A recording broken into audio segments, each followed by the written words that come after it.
할렐루야. 오늘도 변함없는 믿음으로 예배 자리에 함께 하시는 모든 성도님들을 주의 이름으로 축복합니다. 하나님께서 오늘도 예배를 통해 놀랍도록 일하시고 홀로 영광 받아 주실 줄 믿습니다. 그 은혜를 사모하는 마음을 담아서 좌우 앞뒤를 바라보며 이렇게 인사 나누겠습니다. 주님만이 우리 소망 되십니다. 인사하겠습니다. 우리 다 함께 자리에서 일어나셔서 우리 소망 되신 주님께 전심으로 예배하겠습니다.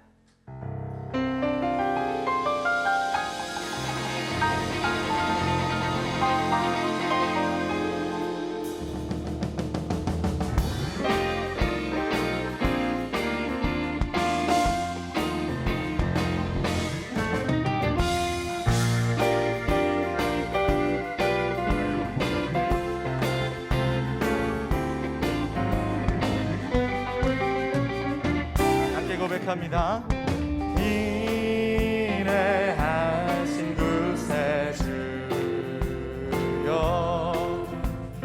내 말 들으사 죄인 오라 하실 때에 날 부르소서. 주여 주여 내 말 들으사 죄인 오라 하실 때에 날 부르소서. 다시 한번 우리를 부르신 전능하신 하나님 앞에 믿음으로 나아가 고백합시다. 자비하신 보좌 앞에 끌어들여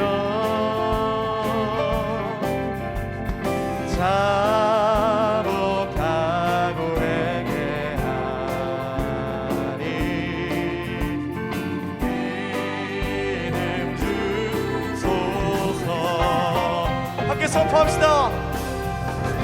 주여 주여 내 말 들으사 죄인 오라 하실 때에 날 부르. 우리 더 큰 소리로 고백합시다. 주의 공로 의지하여 주의 공로 의지하여 주께 오니 상한 마음을 고치시고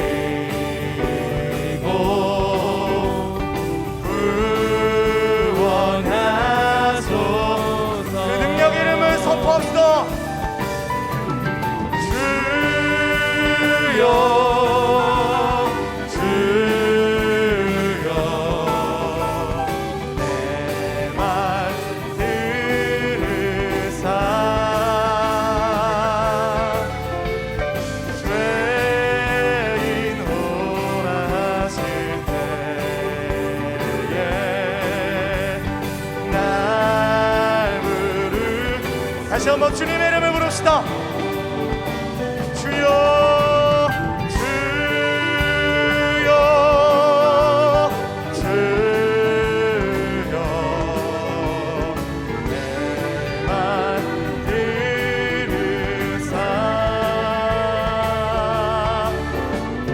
죄인 오라 하실 때에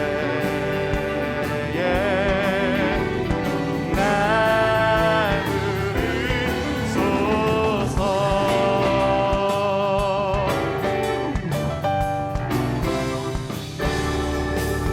할렐루야. 오늘도 변함없이 우리를 붙드시고 우리를 은혜로 붙드시는 능력의 하나님을 찬양합니다. 아멘. 더 큰 기쁨으로 주님 찬양하겠습니다.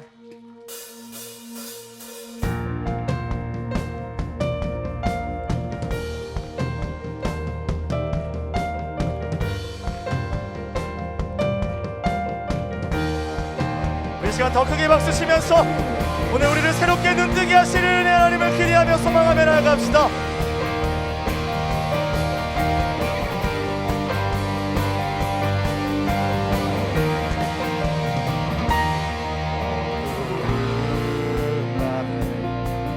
캄캄한 밤에 새벽을 찾아 떠난다. 소리 울린 닭이 울어도 내 눈에는 오직 밤이. 다시 한번 고백합니다. 어두운 밤에 캄캄한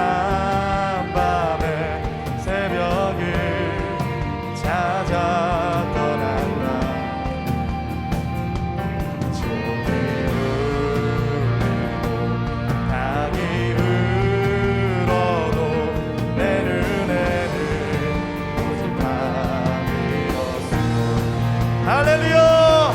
오 주여 당신께 감사하리라.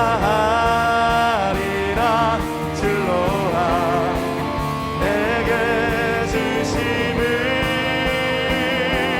나에게 영원한 사랑 속에서 떠나지 않게 하소서.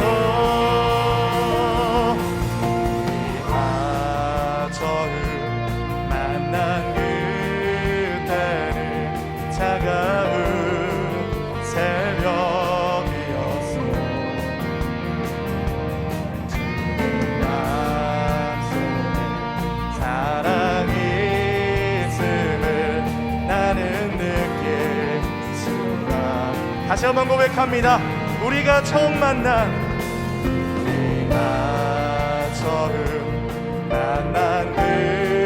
그때는 차가운 새벽이었어. 지금 마음속에 사랑이 있음을 나는 느낄 수가. 우리의 온 마음을 다해 고백합니다. 오 주여 당신께 감사하리라. 즐거라 내게 주심을. 나에게 영원한 사랑 속에서 떠나지 않게. 오 주여 당신께, 오 주여 당신께 감사하리라. 즐거라 내게 주심을. 나에게 영원한 사랑 속에서 떠나지 않게. 그의 두 손을 높이 들고 선포합시다. 영광 할렐루야. 예수의 그 피가 내게 승리 주네. 구원이 되시네. 네. 영광 할렐루야. 예수의 이름이 능력되네. 소망이 되시네. 영광 할렐루야. 영광 할렐루야. 예수의 그 피가 내게 승리 주네. 구원이 되시네. 할렐루야. 영광 할렐루야. 예수의 이름이 능력되네. 소망이 되시네. 능력되네. 능력되네. 소망이 되시네.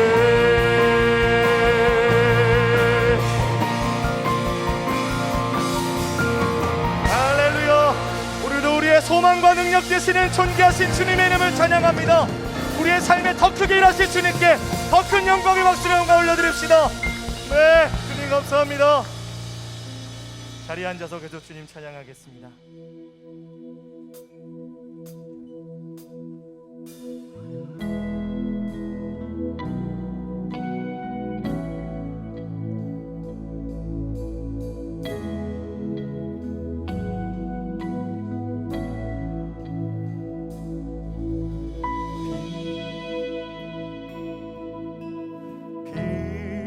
되신 주 어둠 가운데 비추사 내 눈 보게 하소서. 예배하는 선한 마음 주시고 산 소망이 되시네. 나 주를 경배하리 엎드려 절하며 고백해 주 나의 하나님. 또 사랑스런 주님 존귀한 예수님 아름답고 놀라우신 주.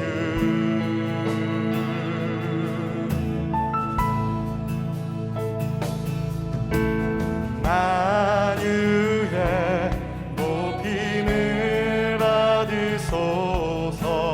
영광 중에 계신 주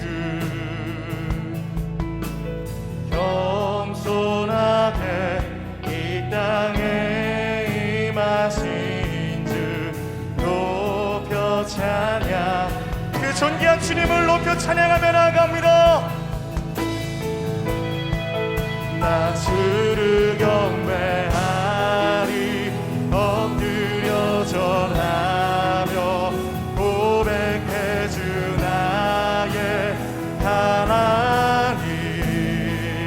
또 사랑스런 주님 존귀한 예수님 아름답고 놀라. 나 주를 경배하리 나 주를 경배하리 엎드려 절하며 고백해 주 나의 하나님의 주님. 오 사랑스러운 주님 존귀한 예수님 아름답고 다시 한번 우리 온 마음을 들으며 경배합시다. 나 주를 경배하리 나 주를 경배하리 엎드려 절하며 고백해 주 나의 하나님. 오 사랑스런 주님 존귀한 예수님 아름답고 놀라우신 주.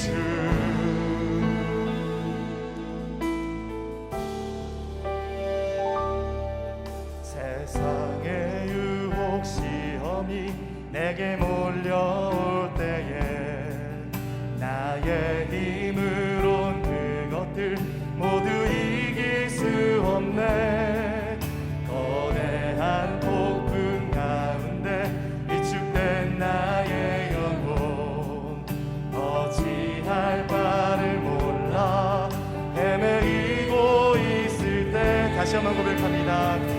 거짓과 속임수로 가득 찬 세상에서 어디로 갈지 몰라 머뭇거리고 있네. 공중의 권세 잡은 자 지금도 우리들을 실패와 절망으로 넘어뜨리려 우리는 주님을 찬양할 것입니다. 주 찬양 손을 들고 찬양. 전쟁은 나에게 속한 것 아니니 주를 찬양 손을 들고 찬양. 전쟁은 하나님께 속한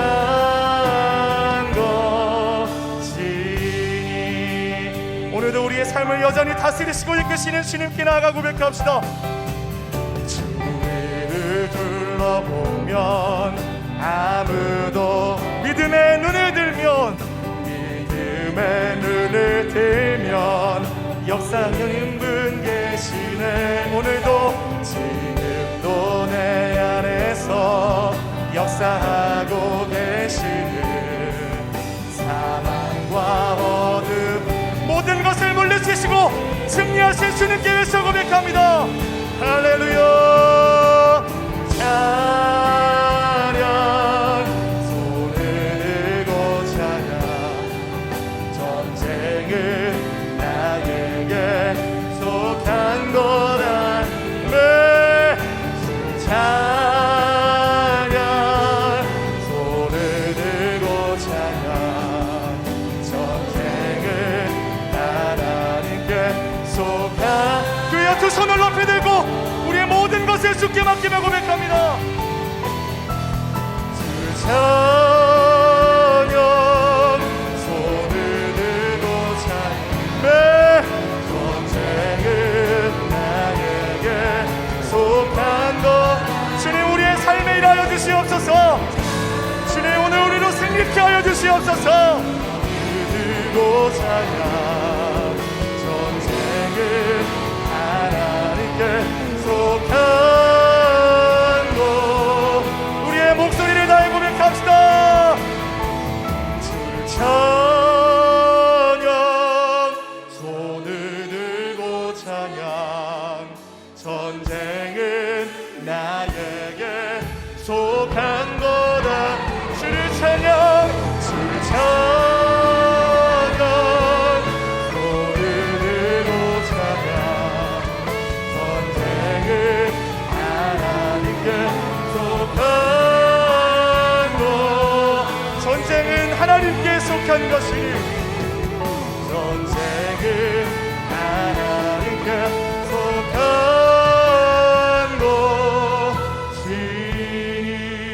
것이니 하나님 오늘도 믿음의 눈을 들어 전능하신 하나님의 손을 보기 원합니다.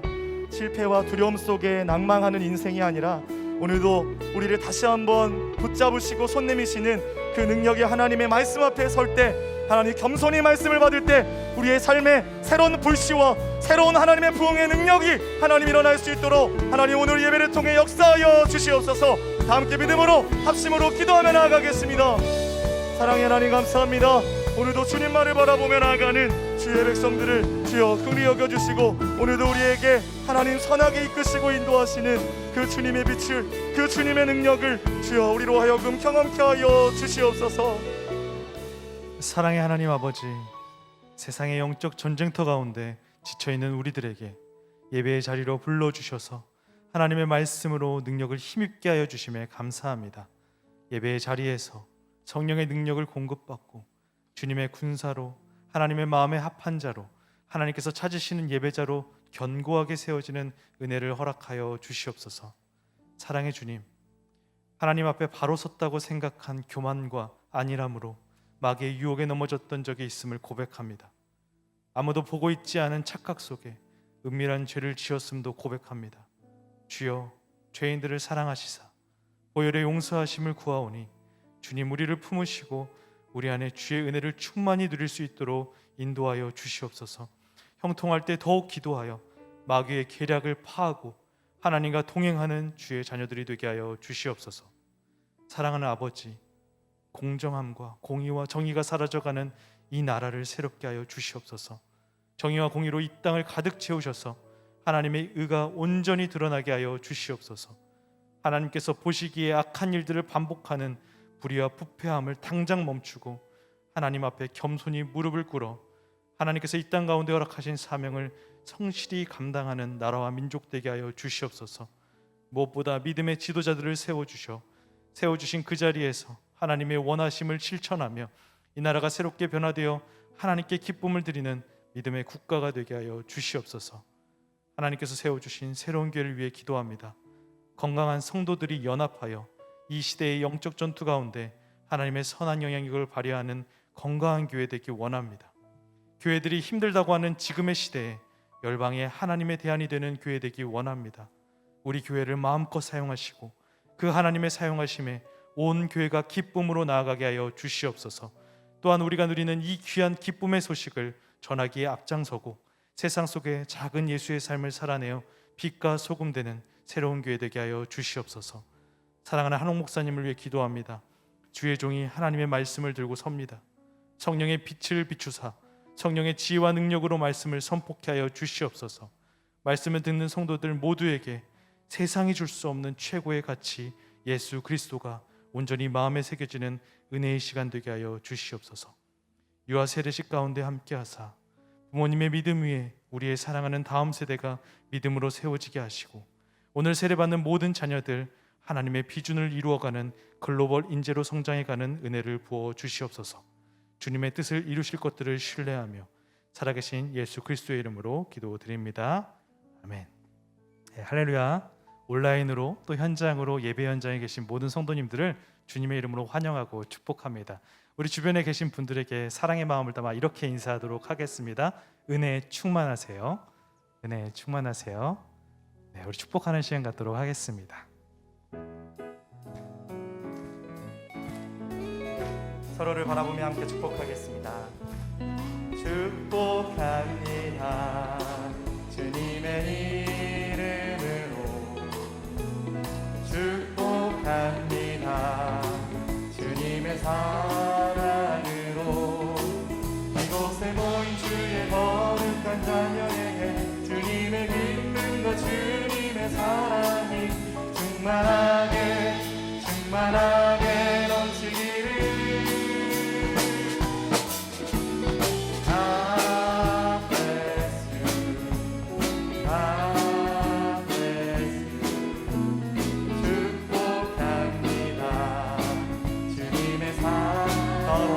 향해 축복하겠습니다. God bless you. God bless you. 축복합니다. 주님의 사랑으로. 박수로 격려하며 서로를 축복하겠습니다. 네, 교회 소식 말씀드리겠습니다. 10월 18일부터 종교 시설에 대한 사회적 거리두기 지침이 변경함에 따라 주일 현장 예배 참석 인원이 변경됩니다. 10월 24일과 31일 2주간은 최대한 많은 성도님들의 현장 예배에 참석할 수 있도록 1, 2, 3부 예배는 10월 11일 이전까지 2차 접종을 완료하신 성도님들로만 예배를 드리게 됩니다. 4부 예배는 아직 개인의 상황으로 백신 접종을 완료하지 못하신 성도님들도 함께 예배를 드립니다. 이번 주 화요일 저녁 예배 참여 신청하실 때 이 점 유의하셔서 신청해 주시기 바랍니다. 이번 주일 현장 예배 신청은 10월 19일 화요일 오후 8시부터 교회 홈페이지를 통해 신청하실 수 있습니다. 최종 확정된 예배 참석 시간은 교회에서 문자를 통해 전달해 드릴 예정입니다. 여러 가지 어려운 상황 가운데 있지만 많은 성도님들이 함께 현장에서 예배하고 은혜 누리기 위한 결정이오니 혹여나 마음이 불편하신 성도님들이 계시면 너그러운 이해를 부탁드리며 교회와 예배를 위해 계속해서 기도해 주시기 바랍니다. 또 현장 예배 인원이 제한됨에 따라 예배 에티켓에 대해 몇 가지 말씀드리겠습니다. 주일 예배는 예배 신청을 통해서만 참석하실 수 있습니다. 또 예배 신청을 하지 않을 경우는 입장이 불가함을 양해 부탁드립니다. 아울러 본당 입장은 신청자 중 당일 선착순으로 입장이 가능하며 본당 자리는 미리 맡으실 수 없습니다. 반드시 1인 1석 자리를 지켜주시기 바랍니다. 또한 본당 만석 시에는 부속실에서 예배를 드릴 수 있습니다. 서로를 배려하며 은혜로운 예배가 드려질 수 있도록 성도님들의 성숙한 참여를 부탁드립니다. 104기 새가족 교육이 11월 7일부터 4주간 온라인으로 진행됩니다. 새로운 교회에 등록하기 원하시는 성도님들은 10월 24일까지 주보에 나와 있는 온라인 신청서를 작성해 주시면 교육에 대해 자세히 안내해 드리도록 하겠습니다. 새가족들의 많은 참석을 부탁드립니다. 결혼교실에서 12월 가정에 신청자를 모집하고 있습니다. 결혼교실은 성경적 결혼관의 틀을 형성하고 하나님이 원하시는 아름다운 가정을 만들 수 있도록 양육하는 프로그램입니다. 결혼이 확정된 예비부부와 결혼 후 1년 이내의 신혼부부들은 새로운 교회 홈페이지를 통해 신청해 주시기 바랍니다. 이제 세례식 후에 한옥 목사님께서 하나님의 말씀 전해 주시겠습니다. 당신은 사랑받기 위해 태어난 사람, 당신의 삶 속에서 그 사랑받고 있지요. 당신은 사랑받기 위해 태어난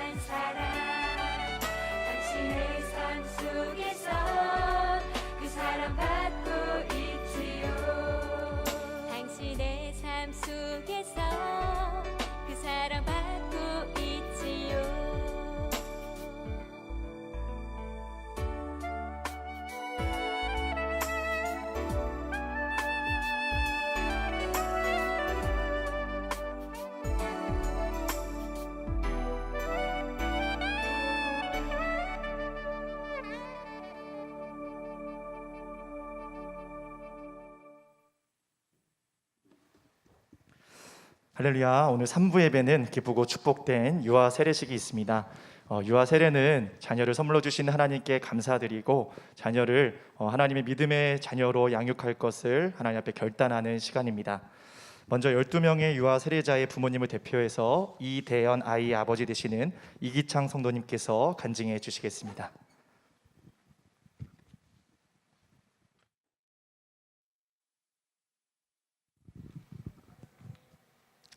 2018년 8월 첫째가 태어나기 3시간 전, 처음이었지만 지금 아내의 호흡이 곧 아이에 달해난다는 신호라는 것을 알 수 있었습니다. 그로부터 2년이 지난 2020년 8월, 둘째 역시 달라진 아내의 호흡을 통해 이제 곧 보게 될 거란 확신이 들었습니다. 하지만 미처 병원으로 출발하지 못한 저희 부부는 러시아에 있는 저희 방 침대 위에서 둘째를 보게 되었습니다. 출산 과정에서 저는 아이의 입과 머리가 보이기 시작해서 혹시라도 아이가 숨을 못 쉴 것 같아서 잡아 빼려던 그때 아내는 제게 조금만 기다려달라며 그 어떤 출산 전문가보다도 신뢰할 수밖에 없었던 아내의 말을 듣고 10초 후에 아이는 제 품에 안겼습니다. 저희 부부는 아무것도 준비되지 않았지만 둘째 재현이는 저희와 이미 만날 준비를 마치고 저희 품에 안겼습니다. 저는 둘째가 태어나던 날처럼 예수님을 만났습니다. 2006년 어느 한 교회에서 기도하면서 주님께 솔직하게 그동안 밝히지 못하고 숨겨왔던 저의 치부를 주님 앞에 내려놓았습니다. 그때 저는 문 밖에 계셨던 예수님께서 조용히 제 마음의 문을 두드리시는 소리를 듣게 되었습니다. 사실 저는 예수님께서 문 밖에 계셨지만 이미 그분이 누군지 알고 있었고 오랫동안 닫혀있던 그 문을 직접 열어드렸습니다. 저는 문 밖에 계신 예수님을 보고 그 자리에 엎드려 어쩔 줄 몰라 울며 예수님께 감사드렸지만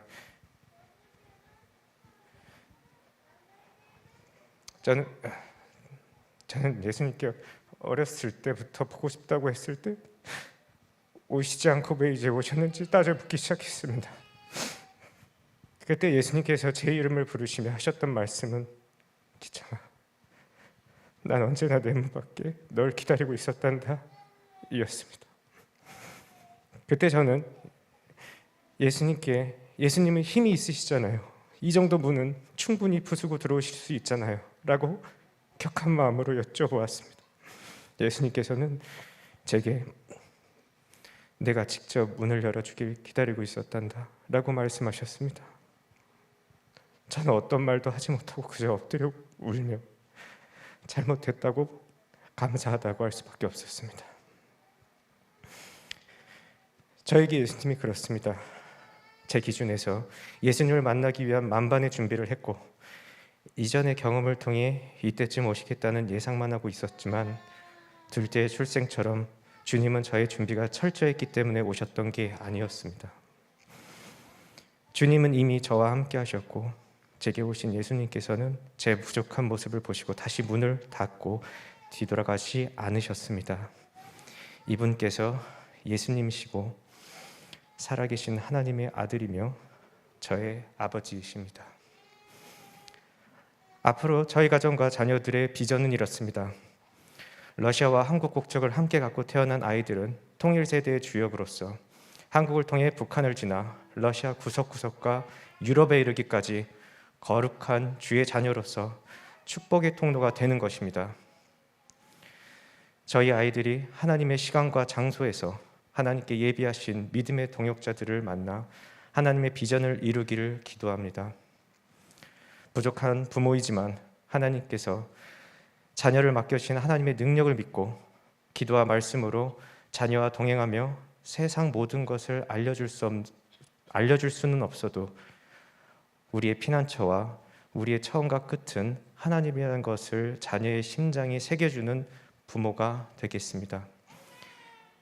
이것을 위해서 제가 먼저 남편으로서 아빠로서 믿음의 가장으로 바로 서기를 결단하고 이 결단을 다음 유아 세례에도 다시 하기를 주님께 간절히 기도합니다. 감사합니다.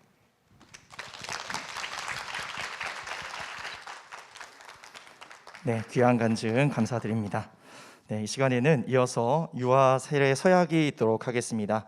우리 세례자 부모님들은 있는 자리에서 오른손을 드시고 질문에 예로 답해 주시면 감사하겠습니다. 여러분의 자녀가 만세 전부터 예정된 하나님의 섭리와 역사하심 가운데 이 땅에 태어난 것임을 믿으십니까? 여러분은 지금 허락하신 자녀가 하나님의 소유이며 하나님께서 맡기신 귀한 선물임을 믿으십니까? 여러분의 자녀 스스로가 예수 그리스도의 십자가의 죽음과 부활하심을 믿고 구원받아 예수님을 삶의 주인으로 고백하며 성령 하나님의 도우심을 받아야 함을 믿으십니까? 마지막 질문입니다. 여러분의 자녀에게 믿음의 부모로서 경건한 삶의 본을 보이며 성경적인 가르침을 따라 믿음으로 양육하여 예수 그리스도를 따르는 교회의 신실한 지체로 자라가도록 최선을 다할 것을 서약하십니까? 기도하겠습니다. 참 좋으신 하나님, 하나님께서 사랑하시는 귀한 자녀들을 창세전부터 예비하사 믿음의 가정 가운데 태어나게 하여 주시니 감사를 드립니다. 이들의 삶 가운데 하나님의 특별한 보호와 인도하심으로 함께하여 주시고 예수님을 닮은 믿음과 성품으로 자라게 하여 주시옵소서. 자녀들을 양육하는 믿음의 부모들에게 지혜를 주시고 말씀과 기도로 이 자녀들을 이 시대의 믿음의 사람들로 잘 양육하도록 주여 함께하여 주시옵소서. 예수님의 이름으로 기도합니다. 아멘. 담임 목사님께서 세례를 집례해 주시겠습니다.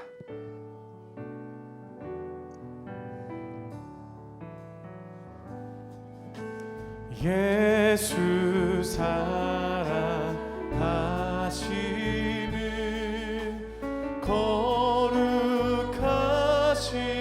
마릴새, 우리들은 약하나 예수 권세만 도다. 그리스도의 사랑으로 태어난 하나님의 아들 이대원에게 내가 성부와 성자와 성령의 이름으로 세례를 주노라.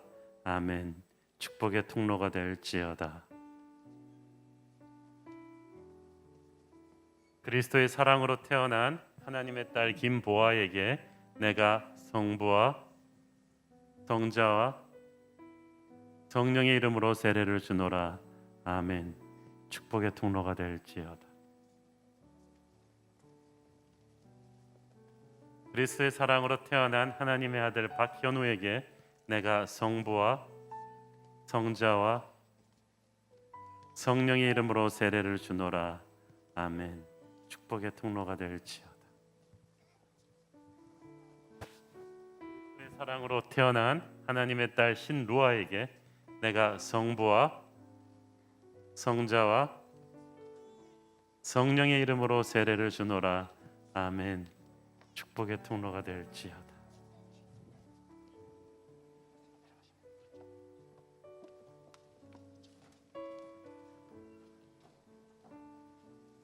그리스도의 사랑으로 태어난 하나님의 딸 정유진에게 내가 성부와 성자와 성령의 이름으로 세례를 주노라.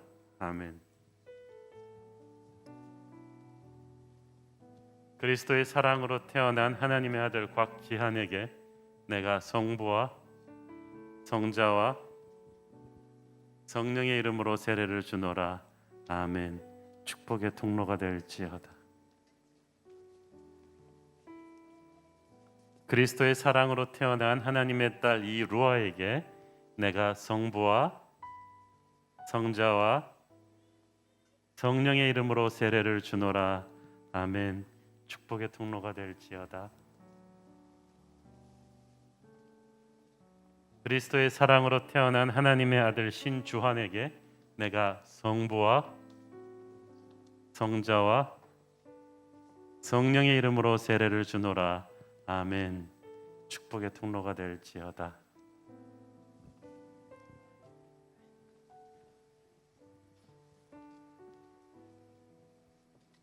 그리스도의 사랑으로 태어난 하나님의 딸 조수아에게 내가 성부와 성자와 성령의 이름으로 세례를 주노라. 아멘. 축복의 통로가 될지어다.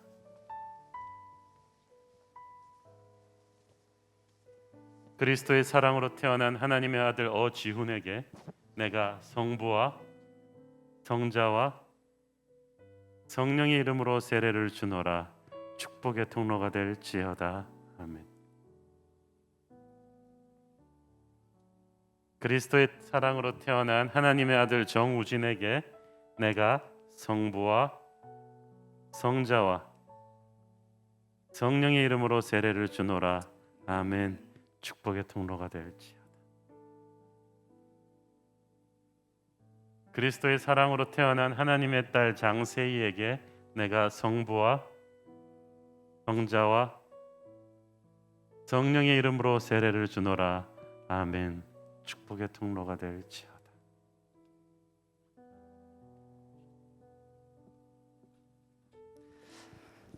네, 유아 세례 선포하도록 하겠습니다. 이대연, 김보아, 박현우, 신루아, 신주환, 곽지한, 이루아, 정유진, 장세희, 조수아, 정우진, 어지훈 이상 12명의 아이들은 오늘 유아 세례를 받아 새로운 교회 유아 세례자가 되었음을 성부와 성자와 성령의 이름으로 선포합니다. 다 함께 박수로 축하해 주시도록 하겠습니다. 우리 준비하신 선물과 꽃다발은 예배 후에 전달해 주시고요. 함께 축복하며 나아가겠습니다.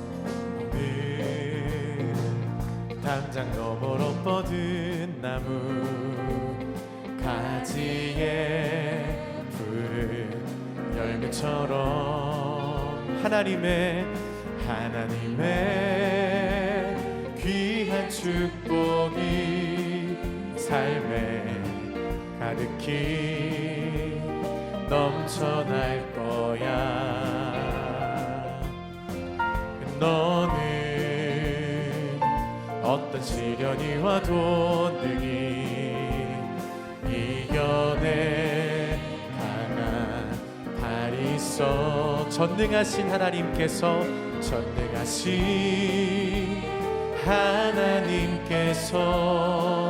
너와 언제나 함께 하시니 너는 하나님의 사람, 아름다운 하나님의 사람. 나는 널 위해 기도하며 내 길을 축복할 거야. 너는 하나님의 선물, 사랑스러운 하나님의 열매, 주의 품에 꽃 피운 나무가 되어줘. 우리 함께 박수로 축복하겠습니다.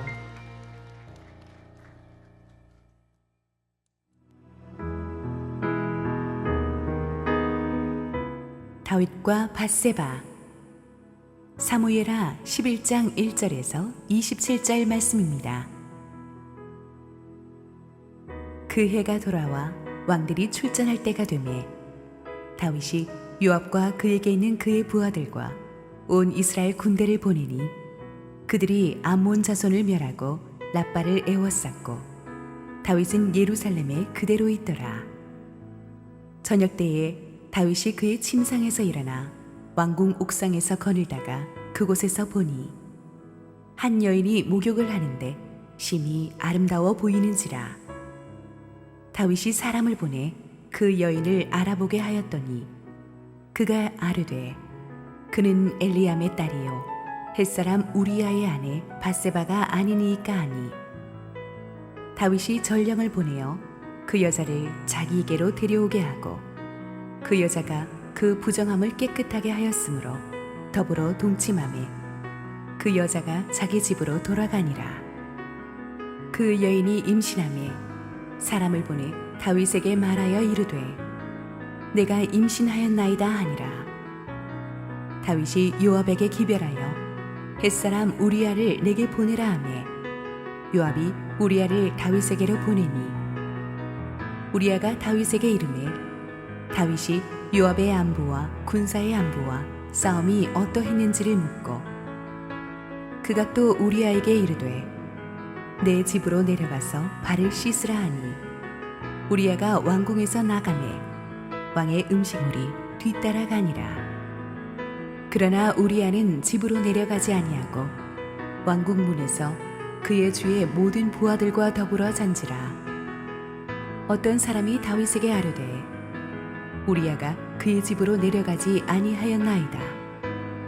다윗이 우리야에게 이르되 내가 길 갔다가 돌아온 것이 아니냐 어찌하여 내 집으로 내려가지 아니하였느냐 하니 우리야가 다윗에게 아뢰되 언약궤와 이스라엘과 유다가 야영 중에 있고 내 주 요압과 내 왕의 부하들이 바깥 들에 진치고 있거늘 내가 어찌 내 집으로 가서 먹고 마시고 내 처와 같이 자리이까. 내가 이 일을 행하지 아니하기로 왕의 살아계심과 왕의 혼의 살아계심을 두고 맹세하나이다 아니라. 다윗이 우리야에게 이르되 오늘도 여기 있으라. 내일은 내가 너를 보내리라. 우리야가 그날에 예루살렘에 머무니라. 이튿날 다윗이 그를 불러서 그로 그 앞에서 먹고 마시고 취하게 하니 저녁 때에 그가 나가서 그의 주의 부하들과 더불어 침상에 눕고 그의 집으로 내려가지 아니하니라. 아침이 되매 다윗이 편지를 써서 우리야의 손에 들려 요압에게 보내니 그 편지에 써서 이르기를 너희가 우리야를 맹렬한 싸움에 앞세워 두고 너희는 뒤로 물러가서 그로 맞아 죽게 하라 하였더라.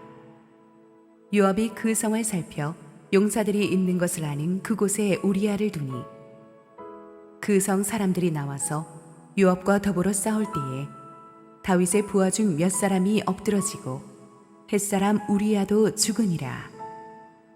요압이 사람을 보내 그 전쟁의 모든 일을 다윗에게 보고할세 그 전령에게 명령하여 이르되 전쟁의 모든 일을 내가 왕께 보고하기를 마친 후에 혹시 왕이 노하여 내게 말씀하기를 너희가 어찌하여 성에 그처럼 가까이 가서 싸웠느냐 그들이 성 위에서 쏠 줄을 알지 못하였느냐 예룻베셋의 아들 아비멜렉을 쳐 죽인 자가 누구냐 여인 하나가 성에서 맷돌 윗짝을 그 위에 던지매 그가 데베스에서 죽지 아니하였느냐 어찌하여 성에 가까이 갔더냐 하시거든 내가 말하기를 왕의 종 햇사람 우리야도 죽었나이다 하라.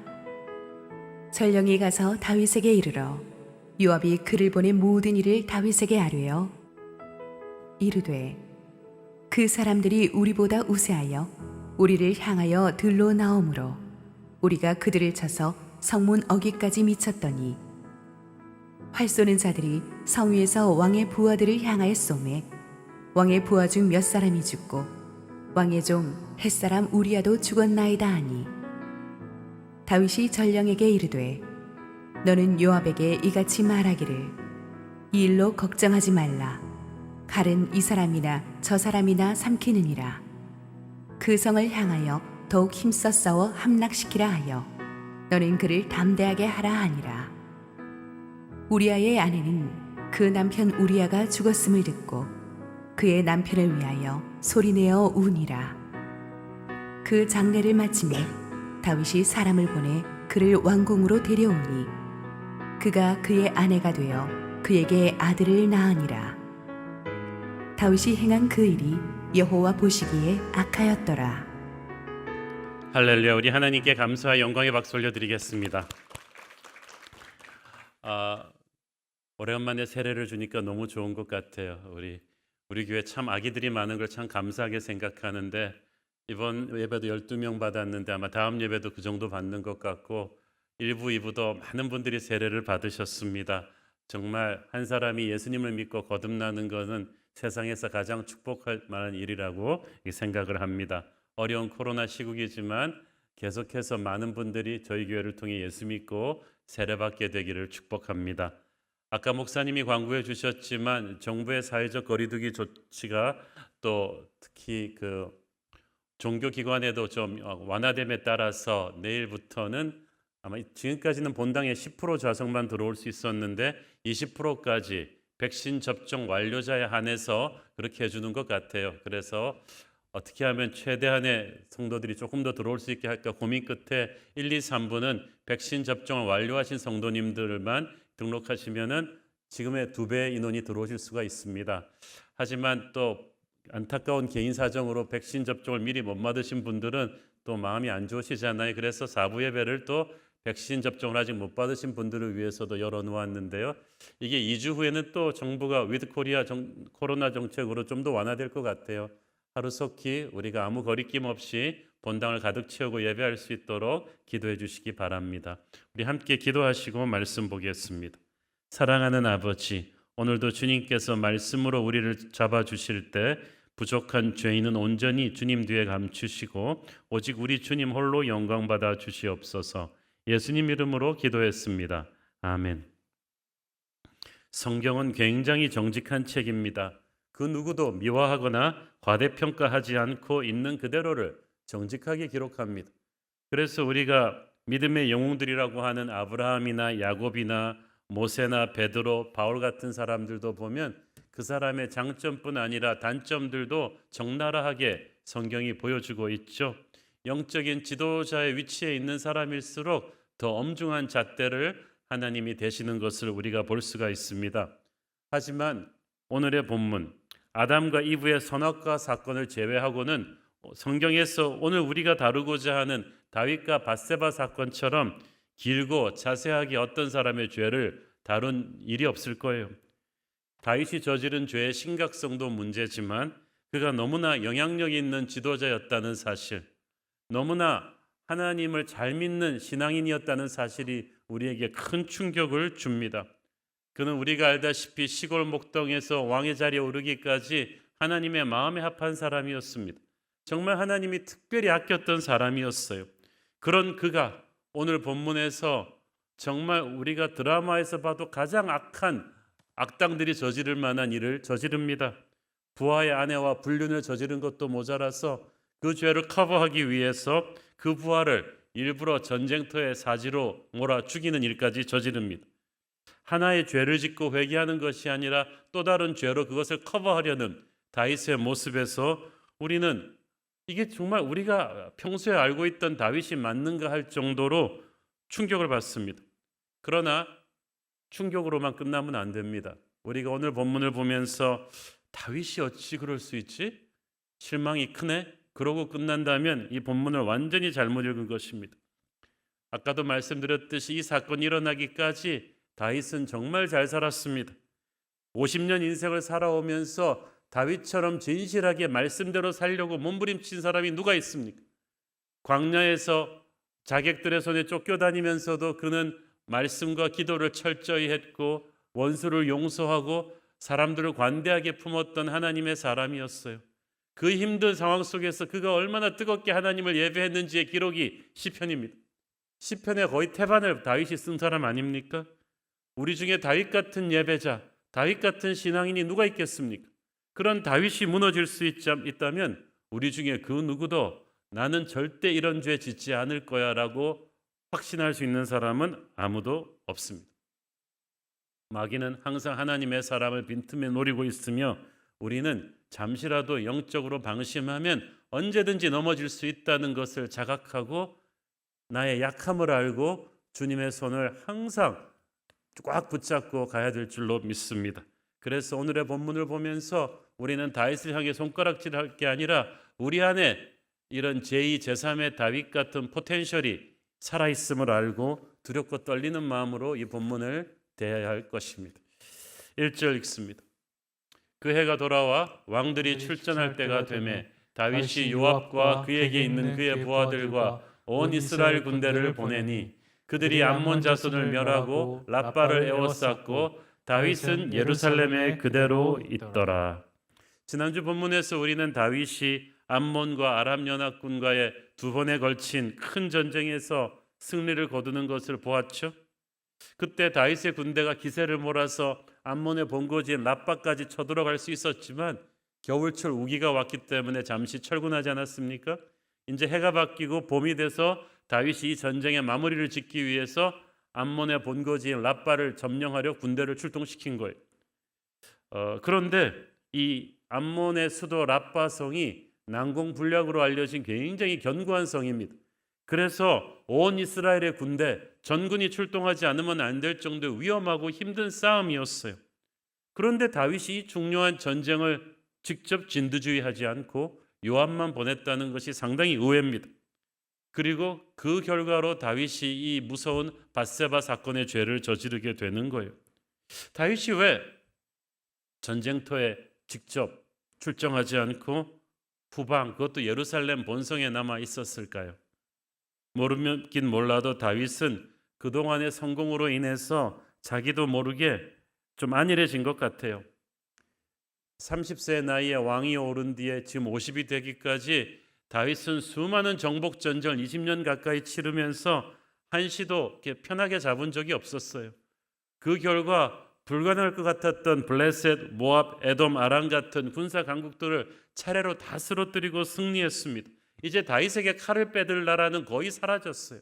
드디어 고생 끝 행복 시작이 태평성대가 눈앞에 다다른 것입니다. 이 시점에서 다윗이 그만 조금 맥이 풀린 것 같아요. 좀 지친 것 같습니다. 안일해진 것 같아요. 이제 이 마무리 전쟁쯤은 요압이 해결할 수 있지 않겠는가라고 다윗이 좀 숨을 쉬어야겠다고 생각한 것 같습니다. 이것이 다윗의 위기였어요. 이쯤 되었으면 이쯤 하면 되었겠지라고 생각하는 때가 그때부터 위기입니다. 사실은 다윗은 20대 그 젊은이의 나이에 광야에서 쫓겨다닐 때가 몸은 피곤했지만 영적으로는 강건했어요. 그런데 이제 몸이 편해지려고 하니까 영적으로 이제 흔들리기 시작하는 것입니다. 모든 것을 다 이룬 그 순간에 주는 성공의 안일함이 그를 나태하게 만들었습니다. 그로 하여금 최고 지휘관이 부하들을 앞에 보내놓고 뒤에서 낮잠을 자게 만들었어요. 선질로 생각하는 자는 넘어질까 조심하라고 했는데 하나님께서는 우리에게 경고하고 계십니다. 성공의 정점에서 교만하지 마라. 영적인 나태함을 버려라. 방심하지 마라. 피곤해 지쳤을 때 조심해라. 바로 그때가 마귀가 하나님의 사람을 공격하는 때인 것 때문이죠. 2절 읽습니다. 저녁 때에 다윗이 그의 침상에서 일어나 왕궁 옥상에서 거닐다가 그곳에서 보니 한 여인이 목욕을 하는데 심히 아름다워 보이는지라. 저녁 때 일어났다. 팔레스타인은 굉장히 불같이 낮에 더운 곳이에요. 그래서 늦은 오후에는 특히 많이 낮잠을 잡니다. 그리고 저녁 때 일어나서 활동들을 하는데 그거는 일반인들 얘기고, 지금 다윗은 생사가 왔다 갔다 하는 전쟁터에 부하들을 보내놓은 총사령관이라는 거예요. 이 총사령관이 일반인들처럼 낮잠 자면 안 되죠. 최전선에 있지는 못할지언정 전략도 짜고 수송부대 그 병참도 공급하고 기도도 하고 이렇게 바빠야 되는데 부하들은 목숨 걸고 싸우고 있는데 자기는 낮잠을 자고, 그리고 일어나 거닐었다고 했어요. 그 왕궁의 그 스카이 라운지 테라스를 걸었어요. 여기서 거닐다는 히브리어 하라크는 목적 없이 권태롭게 시간을 낭비하는 일을 말합니다. 다윗이 왜 목적이 없어요? 전쟁을 이겨야 되는데 잠시 안일해진 거예요. 이렇게 우리가 안일해져서 목적 없이 권태로워질 때, 이때가 또 마귀가 우리를 공격하는 때입니다. 낮잠을 자고 일어난 다윗이 왕궁 옥상에서 거닐다가 목욕하고 있는 한 여인을 보게 되었습니다. 다윗의 왕궁은 시온산성 제일 높은 곳에 위치하고 있고, 이스라엘의 집들은 대부분 이 톱 플로어 제일 위의 층들이 트여서 정원이나 식당으로 쓰거나 거기서 목욕을 하기도 하는 곳이었습니다. 그래서 왕궁 높은 곳에서 쫙 보면은 모든 백성들의 그 위의 층이 다 보이는 거예요. 그런데 밧세바가 그 집 중에 하나에서 목욕을 하고 있었던 것 같습니다. 그래서 다윗이 위에서 내려다 보았는데, 여기서 보았다라는 말은 히브리어 이 라라는 말은 그냥 흘끗 보는 게 아닙니다. 여러 번 집중해서 관찰하는 것을 뜻합니다. 다윗이 그렇게 그 여인을 본 거예요. 우리가 무엇을 어떤 마음으로 보는가, 이것은 너무나 중요한 문제입니다. 성경에서는 내 눈을 들어서 허탄한 것을 보지 말라고 했어요. 하와가 에덴 동산에서 선악과를 그냥 한두 번 흘끗 본 게 아니에요. 거기서도 이 선악과를 유심히 보고 눈으로 보기에 좋았다고 했어요. 거기서도 똑같은 히브리어 라가 나오는데 아주 집중해서 여러 번 관찰해서 본 거예요. 하와는 선악과를 여러 번 관찰하고 집중해서 보다가 그것을 먹은 거예요. 사도 요한은 세상에 있는 모든 것이 육신의 정욕과 안목의 정욕과 이생의 자랑이라고 했어요. 보는 것의 유혹은 우리의 영적인 생명을 좌우합니다. 다윗이 밧세바와 전혀 일면식이 없었잖아요. 한 번도 밥을 같이 먹는다거나 대화를 해본 적이 없어요. 그러므로 그녀의 인격과 성품에 대해서 알아갈 기회가 전혀 없었단 말이에요. 그저 눈으로 그녀의 목욕하는 모습을 본 뒤에 잠자리를 같이 하겠다고 결심합니다. 하나님의 사람이 사람과 사람이 만날 때 인격적인 만남을 하는 게 아니라 눈으로 보고 동물적인 본능을 따라가 버린 거예요. 보는 것까지는 어쩔 수 없었다고 쳐도요. 그 다음부터가 문제였죠. 다윗이 큐티를 잘하잖아요. 보고 나면 이제 묵상을 합니다. 묵상을 하고 나니까 이제 실천을 해야 돼요. 사람을 그 여인의 집에 보내서 도대체 그 여자가 누군지 알아봐라. 조사를 시킨 거. 그랬더니 알아보고 돌아온 신하가 청천벽력 같은 이야기를 해줍니다. 다윗은 그녀가 처녀이기를 바랬을 거예요. 그런데 신하는 말합니다. 그녀가 남편이 있습니다. 그리고 다른 사람도 아닌 왕을 위해서 목숨을 걸고 싸우고 있는 우리아 장군의 아내입니다. 율법은 유부녀와 유부남이 간음을 하면 돌에 쳐 죽이게 돼 있어요. 말씀의 사람 다윗이 그것을 모를 리가 없어요. 그리고 무엇보다도 지금 자기를 위해 목숨을 걸고 전장에서 싸우고 있는 우리아, 다윗의 37용사 중에 하나인 우리아의 아내라는 거예요. 양심이 있는 왕이라면 그런 충성스러운 부하의 아내를 탐냈다는 것만으로 너무 미안해서 거기서 멈췄어야죠. 우리아는 목숨 걸고 싸우고 있는데 나는 왕이라는 나는 뒤에서 낮잠 자다가 그의 아내를 탐하고 내가 너무 부끄럽다 이러고 멈췄어야만 됐는데 그는 우리아의 아내입니다라는 신하의 말은 하나님이 다윗에게 멈추라는 첫 번째 경고를 준 거예요. 그런데 다윗은 돌이키지 않았어요. 이미 욕망의 덫에 사로잡힌 다윗은 브레이크 없는 기관차처럼 폭주하고 있었습니다. 기어코 밧세바를 데려와서 동침하고 말죠. 마틴 루터의 말처럼 우리 머리 위에 새가 날아다니는 걸 막을 수는 없지만 그 새가 머리 위에 둥지 트는 건 막을 수가 있거든요. 아름다운 여자를 보고 아름답다고 느끼는 거에 어쩌겠습니까? 그러나 그 여자를 범하는 것은 또 너무나 다른 차원의 일이죠. 다윗이 절대 권력자였기 때문에 가능한 거예요. 하나님이 백성을 섬기고 하나님의 영광을 위해 쓰라고 준 권력을 다윗은 욕망을 이루기 위한 수단으로 잘못 사용해 버렸어요. 그 당시에 이 절대 권력자의 명령을 틀린 줄 알면서도 누가 거역하겠어요? 신하도 밧세바도 거역 못합니다. 일은 벌어져 버리고 말았습니다. 자, 이 사건은 이 외면적으로만 보면 굉장히 우연한 사고죠. 평소 신실하던 하나님의 사람이 잠깐 방심하는 사이에 순간적으로 실수했고 이게 급격히 비화된 것이다. 그러나 사실 다윗의 이 과거 내력을 쫙 보면은 다윗이 평소에 이 방면에 문을 열어두었었어요. 죄에게 빌미를 주었단 말이에요. 일찍이 하나님께서 왕이 된 자는 아내를 많이 두지 마라. 그가 너의 마음을 미혹하게 할 것이라고 경고하셨는데 다윗이 하나님의 명령 다른 건 잘 들으면서도 이거 하나만은 약했어요. 사무엘하 5장에 보면 다윗이 왕이 되자마자 보니까 너무나 많은 아내들과 첩을 두고 있는 거예요. 그리고 그 사이에서 많은 아이들을 낳았죠. 그 당시 권력자나 부자들이 자기의 권력과 돈으로 많은 아내를 두는 것이 관행이었는데 다윗도 권력을 이용해서 그렇게 한 거예요. 하나님은 다윗은 세상 권력자들과 다르기를 원하셨는데 똑같은 길을 가니까 똑같은 열매를 거두는 거예요. 이미 아내를 많이 둔 사람에게 하나쯤 더 하는 거 문제가 아닙니다. 그 대상이 율법이 그만 유부녀라고 해도 다윗은 왕은 법 위에 있다고 생각했어요. 지금 우리나라도 자기는 권력자니까 법 위에 있다고 생각하는 분들 때문에 나라가 이렇게 어지럽지 않습니까? 다윗한테 그렇게 많은 아내와 첩들이 있었어도 다윗의 욕망은 새로운 먹잇감을 찾았습니다.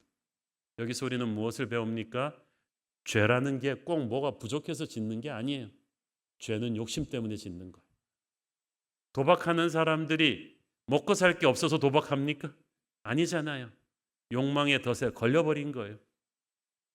다윗이 욕구를 채울 여인이 부족해서 밧세바를 범한 게 아닙니다. 어떤 여자든 권력으로 자기 것으로 만들 수 있는 그런 권력 남용에 익숙해져 있었기 때문에 다윗은 그걸 다시 쓴 거예요. 그리고 은폐하기 위해 더 큰 죄를 짓게 된 것입니다. 그러므로 여러분의 인생에 어떤 분야에서 작은 사고가 터졌을 때, 작은 빌미를 주기 시작했을 때 그걸 빨리 처리를 하지 않으면 나중에 그거는 걷잡을 수 없는 재앙으로 폭발하게 돼 있어요. 다윗이 이 방면에서 빈틈을 준 거예요. 성령의 사람은 그렇기 때문에 빈틈을 주면 안 돼요. 우리는 생각보다 약하고 죄의 힘은 생각보다 강해요. 처음부터 이 죄의 첫 단추를 예수님의 보혈로 끊어버리지 않으면 그건 습관이 되고, 습관은 인격이 되고, 인격은 운명이 될 것입니다. 자, 하룻밤에 불장난으로 끝나려고 했던 다윗의 계획은 산산조각 나버렸습니다. 밧세바가 임신을 했다는 거예요. 다윗은 깜짝 놀랐습니다. 그제야 현실감이 돌아오기 시작했어요. 전쟁터에 나가 있는 부하의 아내와 왕이라는 사람이 간음했다는 게 알려지면 하나님의 율법이 다스리는 이 나라에서 다윗의 권위는 땅에 떨어질 것입니다. 다윗은 고민하다가 아이디어를 생각해냈습니다. 전선에 있는 우리아를 호출해서 왕궁으로 다시 불러옵니다. 영문을 모르고 돌아온 우리아는 뭔가 중요한 일이 있는가 싶어서 왕 앞에 나왔어요. 왕이 그래, 전선의 상황은 어떠하냐? 그제야 순진한 우리아는 정말 왕이 전선에서 우리가 어떻게 하고 있는가를 궁금하셔서 나를 부르셨구나. 그래서 정성껏 아군이 얼마나 열심히 싸우고 있는지, 적의 방어진은 얼마나 강한지 이런 것들을 자세히 보고해 드렸어요. 그런데 다윗은 그냥 귀뚱으로 듣다가 그래, 수고했다. 이제 집으로 가서 좀 쉬어라. 8절에 집으로 내려가서 발을 씻으라는 말은 집에 가서 좀 아내와 동침하고 깨끗한 옷을 입고 잘 쉬라는 포상휴가 같은 거였어요. 왕의 음식물도 바로 뒤를 따라갔다고 돼 있잖아요. 그 겉으로만 보면 너무나 쿨한 보스예요. 전쟁터에서 수고한 부하를 불러들여서 특별 휴가를 준 거예요. 그렇지만 속사정은 그게 아니었잖아요. 다윗은 우리아로 하여금 집에 가서 밧세바와 동침하게 해서 자신의 죄를 은폐할 생각이었습니다. 그러면 밧세바가 임신한 아기가 우리아의 아기라고 할 수 있으니까 다윗의 분류는 그걸로 딱 감춰줄 거라고 생각했습니다. 그 보니까 다윗은 죄를 짓고 회개하는 것이 아니라 잔꾀를 부려서 은폐하려고 했어요. 세상 사람들이 쓰는 방법이죠. 그런데 세상 사람들은 그렇게 해도 되는데 하나님의 사람은 그렇게 하면 꼭 걸려요. 그 방법이 통하지가 않아요. 다윗이 예상했던 것과 전혀 뜻밖의 상황이 터졌어요. 우리아가 너무 우직하고 충성된 사람이에요. 고지식해요. 그래갖고 갑자기 내린 왕의 은혜에 감격해서 애지간한 부하 같으면 신나게 집으로 돌아갔을 텐데 그리웠던 아내의 품으로 막 돌아가다가 우리아가 갑자기 스톱! 왕궁에 있는 병사들을 보면서 전선에 두고 온 자기의 부하들, 전우들, 지금도 목숨을 걸고 싸우고 있는 전우들이 딱 생각이 난 거예요. 그들도 모두 처자식을 후방에 두고 와서 싸우는데 내가 여기 왕의 은총으로 와가지고 후방에서 아내와 편히 먹고 자면서 호의호식할 수 없다는 생각이 우리아에게 딱 들었어요. 나는 군인이야. 발길을 돌렸어. 군복 입은 그대로 왕궁을 지키는 병사들과 함께 그 병영에서 선잠을 자버렸어. 다윗은 그 소식을 듣고 깜짝 놀랐어. 그래갖고 우리아를 불렀습니다. 왜 집에 아내에게 가지 않았느냐? 고 물었어요. 이때 우리아의 대답이 너무 훌륭해요. 11절 읽습니다. 우리아가 다윗에게 아뢰되 언약궤와 이스라엘과 유다가 야영 중에 있고 내 주 요압과 내 왕의 부하들이 바깥 들에 진치고 있거늘 내가 어찌 내 집으로 가서 먹고 마시고 내 초와 같이 자리이까 내가 이 일을 행하지 아니하기로 왕의 살아계심과 왕의 혼의 살아계심을 두고 맹세하나이다 하니라. 언약궤라 함은 하나님의 임재를 뜻해요. 언약궤를 메고 전선에 나갔다는 것은 하나님의 임재의 통치를 받으며 싸우는 거예요. 하나님께서 이스라엘의 대장이 되어서 싸우신다는 뜻이에요. 그리고 자신의 상관 요압과 동료들이 전쟁터에서 목숨 걸고 싸우고 있는데 어찌 저만 집에 가서 평안히 자리이까? 왕의 살아계심을 두고 맹세하노니 그 말은 저는 왕의 충성스러운 신하입니다. 그런 불충을 범하지 않겠습니다. 훌륭하지 않아요? 거의 성령 충만한 이순신 장군 수준의 대답을 합니다. 평소 같았다면요, 다윗은 이런 훌륭한 장군을 포상을 주고 특진시켜야 마땅하죠. 밧세바 사건만 없었더라면 말이죠. 그리고 우리아의 이 말은 사실 다윗에게 더 이상 죄를 은폐하려 하지 말고 이제 그만 여기서 멈추라는, 회개하라는 하나님의 두 번째 경고이기도 했어요. 이런 부하의 말을 듣고, 이런 충직스러운 부하의 말을 듣고 다윗 왕이여 정신 좀 차려라. 너 부끄럽지도 않냐? 지금 다윗 네가 있어야 될 자리가 이런 편안한 왕궁이 아니라 최전선의 장병들과 함께 싸우는 전방인데 네 부하가 이 말을 대신해 주고 있으니 부끄럽지도 않냐? 정신 차리라는 하나님의 두 번째 경고였는데, 이미 죄로 강팍해진 다윗에게는 하나님의 경고가 들리지 않았어요. 이 우리아의 우직한 충성심으로 자기의 계획이 틀어진 게 자꾸 화가 날 뿐입니다. 마지막 수단은 진짜 치사해요. 우리아를 만취할 때까지 먹여놓은 다음에 뻗게 만들었어요. 우리아가 술김에 집에 가서 아내와 동침하지 않을까 하는 바람이었는데 우리아는 술 취한 상태에서도 집으로 돌아가지 않았습니다. 따라서 다윗의 비열한 음모는 또 좌절되고 말았어요. 오늘의 본문에서도 확인되는 사실이지만 이 모든 일이 벌어지는 동안에 다윗이 우리가 알고 있는 다윗이 아니에요. 우리가 그런 말 하잖아요. 뭐에 쉬운 사람 같다고. 다윗의 지금 하고 있는 행동과 모습들은 사울이에요. 다윗이 아니에요. 왜 그런가? 하나님이 여기 하나도 나타나지 않으시는 거예요. 다윗의 인생에서 우리가 배웠죠. 어떤 불가능한 상황이라도 하나님이 나타나시고 하나님께 기도하고 하나님이 말씀하실 때 다윗은 불구덩이에서도 살아나와요. 승리를 해요. 그런데 아무리 잘 나가고 있어도 하나님이 나타나지 않으실 때는 뭔가 일이 벌어지고 있는 거예요. 하나님이 왜 나타나지 않으셨어요? 다윗이 하나님 앞에 가서 예배하지 않으니까 나타나지 않으시죠. 하나님의 사람들이 범죄하는 걸 보면은 예배가 없어요. 기도가 없어요. 그러니까 하나님이 개입이 없어요. 그러니까 브레이크가 없는 기관차죠. 우리 모두 완전하지 않기 때문에 언제든지 죄의 유혹에 빠질 수 있습니다. 그러나 하나님께서는 우리가 중간에 멈출 수 있도록 반드시 경고를 주세요. 이게 나락으로 떨어지기 직전에 몇 번 멈출 수 있는 경고를 주세요. 우리가 아까 배웠잖아요. 신하가 이 사람은 우리아의 아내입니다. 이 말을 했을 때 다윗이 첫 번째 멈출 수 있는 경고였어요. 그리고 또 우리아가 집에 가서 동침하지 않고 다윗을 향한 충성심을 고백할 때 이게 또 두 번째 경고였는데 다윗이 멈추지 않았어요. 왜? 이미 욕망의 덫에 딱 걸려버리면요, 마귀의 드라이브로 움직이는 거예요. 우리는 하나님이 주인 되셔서 우리를 통치하시게 해야 되는데 욕망의 덫에 걸려버리고 죄에게 자기를 줘버린 사람은 일순간 하나님의 사람인데도 마귀가 그 사람의 삶의 조종관을 확 잡아버렸어요. 그의 지정인은 지금 제정신이 아닙니다. 성경이 왜 우리에게 쉬지 말고 기도하라고 하겠어요? 기도는 우리의 호흡이에요. 하나님과 우리의 통로예요. 그래서 기도 생활에 맥이 끊기지 않고 있으면 우리가 잘할 때는 하나님께서 격려하시고 우리가 잘못할 때는 하나님이 꾸짖으시고 바로잡아 주시는 거예요.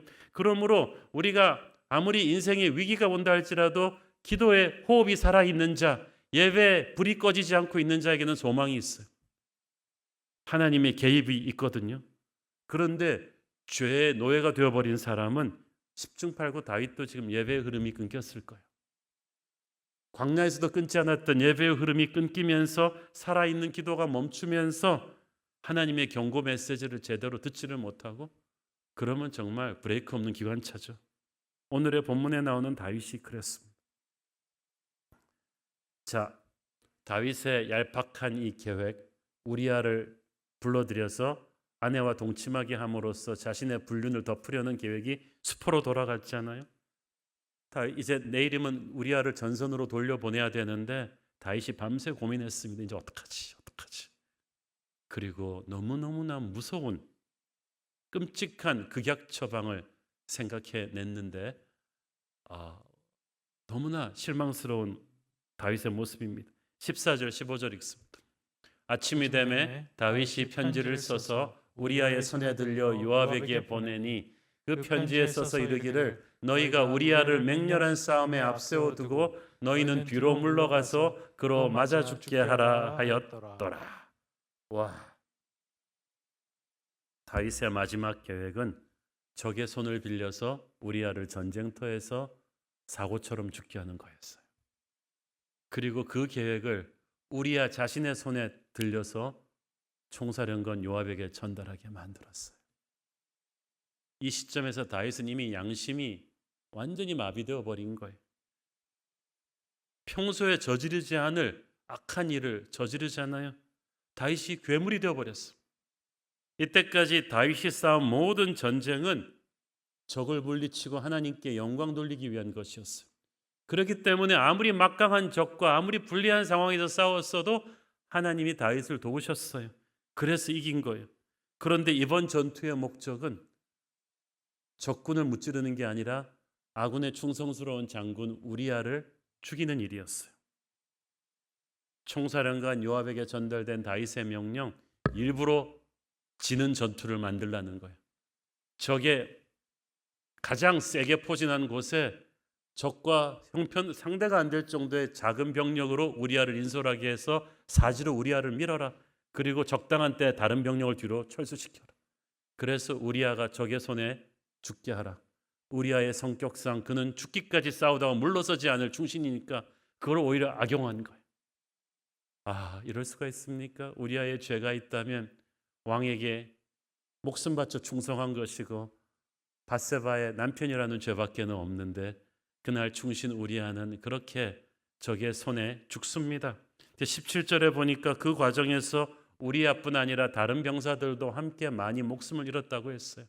아마 우리아를 사랑하는 우리아의 전우들이 끝까지 그의 곁에서 싸웠을 거예요. 처자식을 후방에 두고 나라를 위해 다윗 왕을 위해 싸우던 수많은 충직한 병사들이 그날 죽었습니다.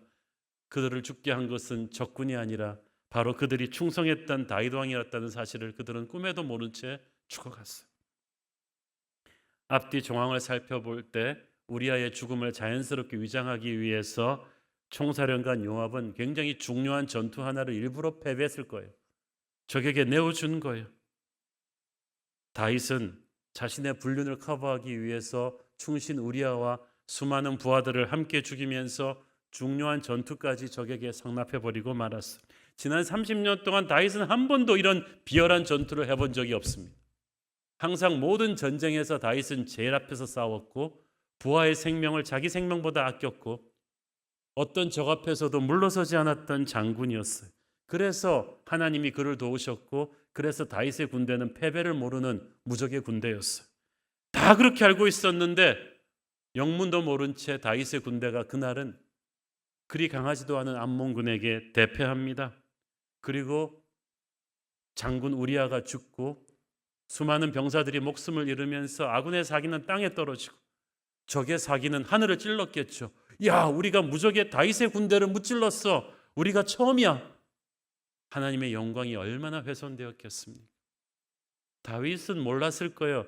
자기 한 사람이 죄를 짓는 그 데미지가, 그 파괴력이 산불처럼 이렇게 확대된다는 것을. 여러분, 영향력이 있는 하나님의 사람이 죄를 지으면 그 파괴력이 자기만 죽이는 게 아니에요. 자기의 가정과 수많은 사람들에게 시험을 들게 하는 거예요. 다윗은 그걸 몰랐던 거예요. 하지만 겉으로 보기에 이제 우리아의 죽음으로 사태는 일단락된 것처럼 보였어요. 26절 27절 읽습니다. 우리아의 아내는 그 남편 우리아가 죽었음을 듣고 그의 남편을 위하여 소리내어 우니라. 그 장례를 마침에 다윗이 사람을 보내 그를 왕궁으로 데려오니 그가 그의 아내가 되어 그에게 아들을 낳으니라. 다윗이 행한 그 일이 여호와 보시기에 악하였더라.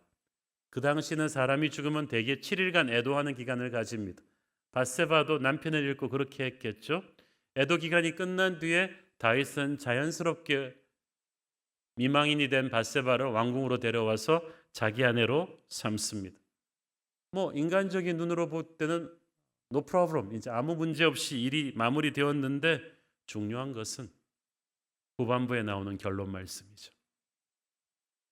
다윗이 행한 그 일이 여호와 보시기에 악하였더라. 그 말은 무슨 말입니까? 다윗은 은밀하게 깜짝같이 해치운 줄 알았는데 하나님께서는 다 보시고 계셨다는 거예요. 그 오랜 세월이 지나도록 성경에 다 기록을 하고 있잖아요. 다윗은 사람의 눈을 속일 수는 있었어도 하나님의 눈은 속일 수 없었어요. 절대 권력자인 그에게 그 누구도 뭐라고 할 수 없었지만 하나님은 달랐어요. 다윗이 행한 그 일이 여호와 보시기에 악하였더라. 다윗이 중요한 전쟁터에 부하들만 내보내고 자신들은 뒤에서 영적인 나태함에 빠져 있는 것이 여호와 보시기에 악하였더라. 다윗이 그 기간 동안에 남의 아내에게 음욕을 품고 유부녀인 것을 알면서도 그녀와 간음한 것이 여호와 보시기에 악하였더라. 다윗이 이 일을 은폐하기 위해서 충직한 부하 우리아를 후방으로 불러들여 밧세바와 동침하게 함으로써 이 일을 커버하려 한 것이 여호와 보시기에 악하였더라. 다윗이 우리아의 충정심에 그 악한 계획이 어긋나니까 회개하기는커녕 오히려 위험천만한 전장에 우리아를 밀어넣어서 적의 손으로 그를 죽이게 한 일이 여호와 보시기에 악하였더라. 다윗이 전사한 우리아의 아내 밧세바를 바로 왕궁으로 데려와 아무렇지도 않게 아내로 취한 그 일이 여호와 보시기에 악하였더라. 처음부터 끝까지 하나에서 열까지 다윗의 일거수일투족이 여호와 보시기에 악하였더라. 여러분, 하나님이 침묵하고 계신다고 해서 하나님이 우리의 말과 행동을 다 인정하시는 게 아니죠. 우리가 겉으로 보기에 아무리 잘 나가고 있어도 영적인 세계에서 다윗처럼 하나님 보시기에 악할 수가 있어요. 그리고 이 설교 서두에서 말씀드렸듯이 이 다윗과 밧세바 사건을 남의 일처럼 읽어서는 안 돼요.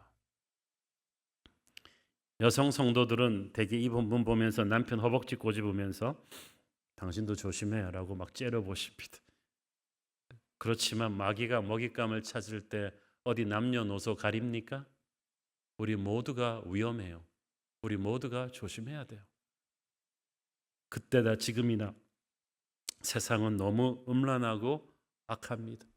힘있는 자들이 권력으로 돈으로 못할 일이 없어요. 죄를 짓고도 회개하지 않고 은폐하고 오히려 사람들을 상하게 하고 그렇습니다.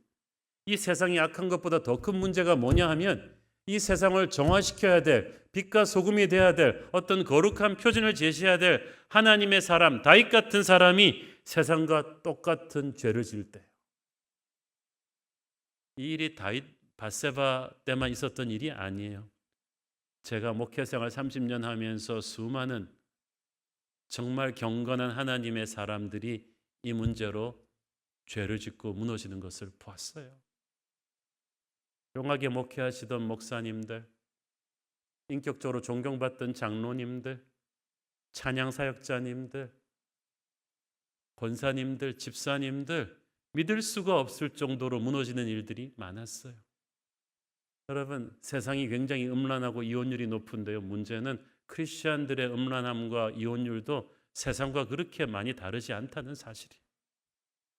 세상이 악한 것은 항상 그랬지만 하나님의 가슴을 찢어 놓는 것은 다윗 같은 하나님의 사람이 세상과 똑같은 죄를 저지를 때 회개할 줄 모르고 하나의 죄에다 또 하나의 죄를 얹고 하나님의 경고의 시그널을 무시하고 더 파멸의 길로 갈 때 그로 인해 오는 파급 효과는 엄청납니다. 이제 다음 주부터 알게 되지만 다윗 한 사람만 벌받고 끝나는 게 아니라요. 그의 가정, 나라의 미래까지 흔들리게 되는 거예요. 영적인 지도자 한 사람이 무너지면요, 그 교회 성도들 전체가 시험에 듭니다. 하나님의 나라의 영광이 훼손되어 버려요. 그리고 우리 안에도 다윗 같은 가능성이 항상 꿈틀거리고 있습니다. 그러므로 여러분, 자기 자신을 믿지 마세요. 다윗은 구약 성경에서 예수님을 예표하는 인물이라고 말씀드렸죠. 그러나 그는 예수님을 예표하는 인물이지 예수님은 아닙니다. 그는 죄의 유혹에 무릎 꿇고 말았어요. 교회 다니는 사람들도 하나님의 지도자도 그렇게 될 수 있기 때문에 우리는 주님의 보혈을 의지하며 나의 약함을 의지하지 말아야 돼요. 이 땅이 너무나 음란합니다. 돈이면 된다는 그 황금 만능주의가 너무나 강해요. 우리 크리스천들이 세상의 빛과 소금이 되기 위해서 우리는 우리 안에 있는 다윗과 싸우며 예수의 이름으로 정결하게 되어야만 합니다. 우리가 바로 서야 이 나라 이 민족을 우리가 깨끗하게 할 수 있지 않겠습니까? 기도하겠습니다.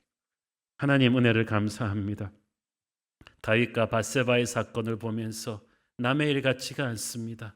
우리 자신도 언제 넘어질 줄 모르는 약한 죄인임을 고백합니다. 주님, 우리가 주님 안에서 올바로 서게 하여 주시옵소서. 예수님 이름으로 기도했습니다.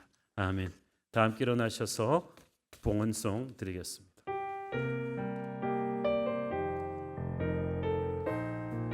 이 땅에 동가서 이 땅에 동가서 난가부 가득한 죄야 용서하소서. 모든 우상들은 무너지고 주님만 높이는 나라 되게 하소서. 이 땅에 지친 모든 영혼 주 예수 사랑 알게 하소서. 저들의 아픔과 눈부신 듯 주님의 보혈이 땅 치유하소서. 성령의 새바람 이 땅에 불어오소서. 주의 영 그 생기로 우리를 다시 살리사 이 땅에 하나님 영광 거하는 그런 나라가 되게 하소서. 열방에 하나님 영광 비추는 그런 교회가 되게 한라에서 백두까지 한라에서 백두까지 백두에서 땅의 끝까지 주님 오신 길을 예비하며 주님만 섬기는 나라 되게 하소서. 이 땅에 주님표 하늘의 생기 부어주소서. 하늘의 생기 부어주소서. 열방을 치유하는 주님의 군대를 우리 믿음의 두 손을 들고 성령의 새바람 성령의 새바람 이 땅에 불어오소서. 주의 영 그 생기로 우리를 다시 살리사 이 땅에 하나님 영광 거하는 그런 나라가 되게 하소서. 열방에 하나님 영광 비추는 그런 교회가 되게 하소서.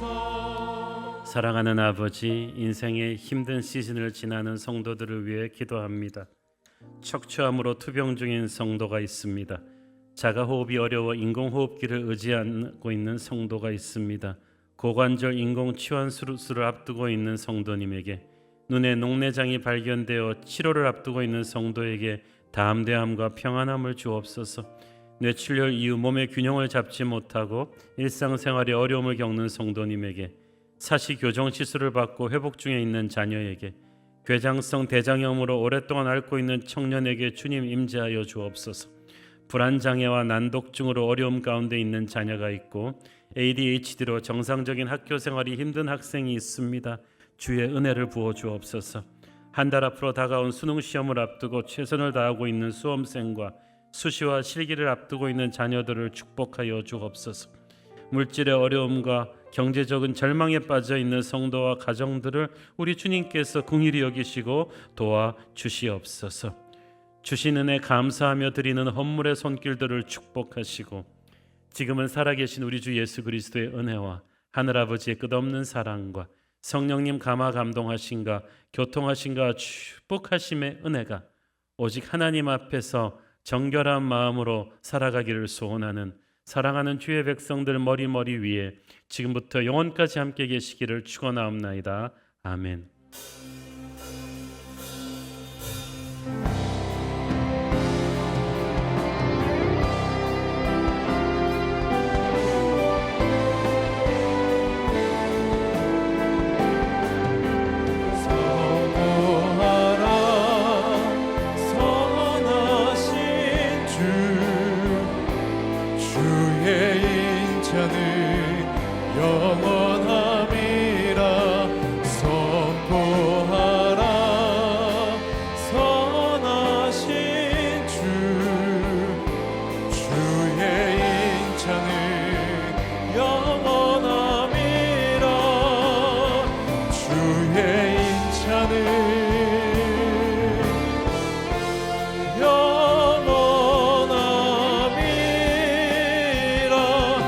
예배를 받으신 하나님께 우리 영광의 박수 올려드리겠습니다. 주님을 찬양합니다.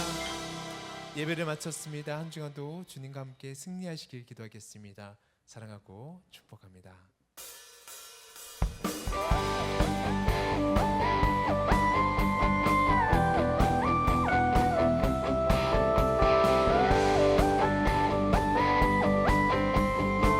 믿음으로 선포하며 고백하며 나가도록 하겠습니다. 계신 아버지 이름 거룩하며 주의 영광 이곳에 가득하게 기도하네. 하늘에 계신 아버지 주 이름 다 외치며 주의 영광 이곳에 가득하게 기도하네. 새 노래로 찬양해, 새 노래로 찬양해, 새 노래로 주님께. 주님의 나라 주님의 뜻이